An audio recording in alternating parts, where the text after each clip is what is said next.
Ms. Hurst from Hamilton County Schools. We are going to continue to work with Thank You Ma'am by Langston Hughes today, but we are going to do a quick write of the story from a different perspective. So to get started, we have to think about who is telling the story, Thank You Ma'am. So go ahead and take some time. Who's telling the story and how do you know? Hopefully you determined that this appears to be a narrator telling the story because Roger talks. And you kind of hear Roger's thoughts, but he doesn't say me. He says the boy, said the boy. So it's a narrator talking, but the narrator seems to know what Roger's thinking. I know this because he says things, the narrator says things like he could make a dash for it down the hall.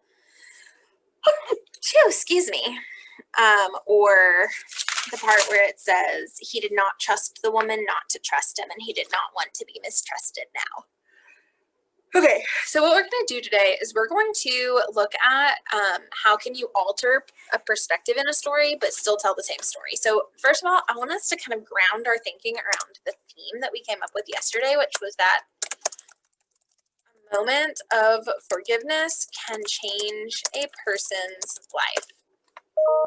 So what we're going to do is we're going to look at specific details in the story, and then we're going to just rewrite them from Mrs. Jones' perspective.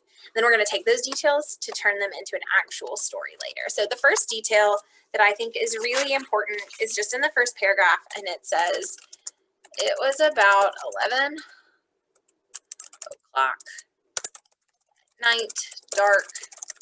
She was walking alone when a boy ran up behind her and tried to snatch her purse. That's in paragraph 1. So from Mrs. Jones' perspective, first of all, she wouldn't say she would say I was walking alone behind me and tried to snatch my purse. But I want to give a little bit of kind of perspective, right? What is going on?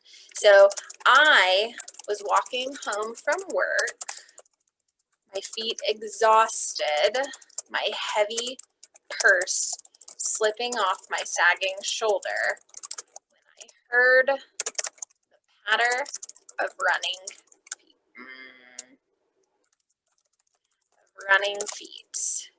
Before I knew what was happening, a boy had grabbed my purse, the weak strap had snapped, and the young boy flew to the ground.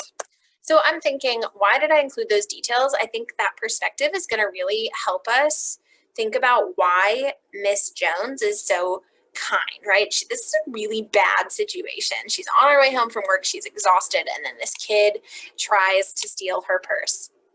So giving it the context that she's on her way home from work, which we didn't have in the beginning of this story, kind of makes it that much more important the way she chooses to react.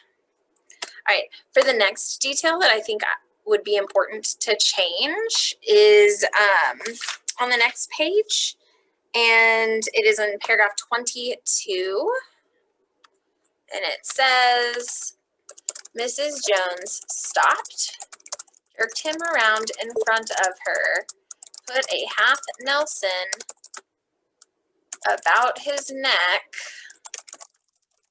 and continued to drag him up the street.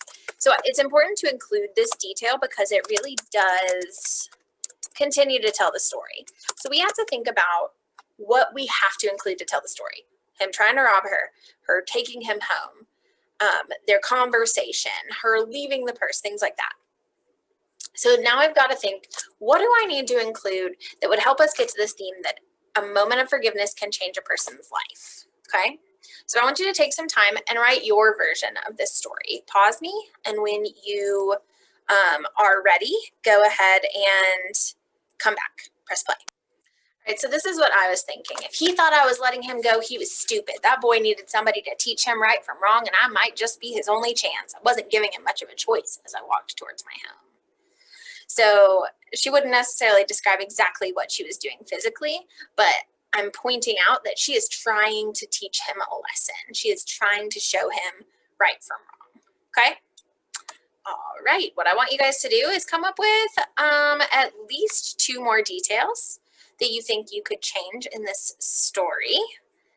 So you're going to add at least 2 more details, and I don't think I put that on here. I think I just put continue the chart, adding more details. So I'm going to put at least 2 more details. Once you've done that, you feel like you've got at least the main plot points in the story included, press play again. So right now, press pause, press play when you're ready to keep going.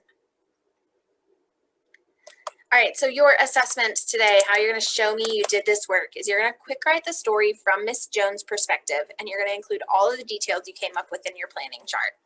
So what you need to do, though, is like, you can't just go, I was walking home from work, my feet exhausted, my heavy purse slipping off my sagging shoulder when I heard the patter of running feet. Before I knew what was happening, a boy had grabbed my purse. The weak strap had snapped, and the young boy flew to the ground. If he thought I was letting him go, he was stupid. So where I ended that first detail, she doesn't have a hold of him yet. So it's important that I give some more context. So I might have to fill in some blanks, and that's okay, right? So it doesn't necessarily have to only be your 4 whatever details. You can add stuff, okay? All right, have a wonderful rest of your day.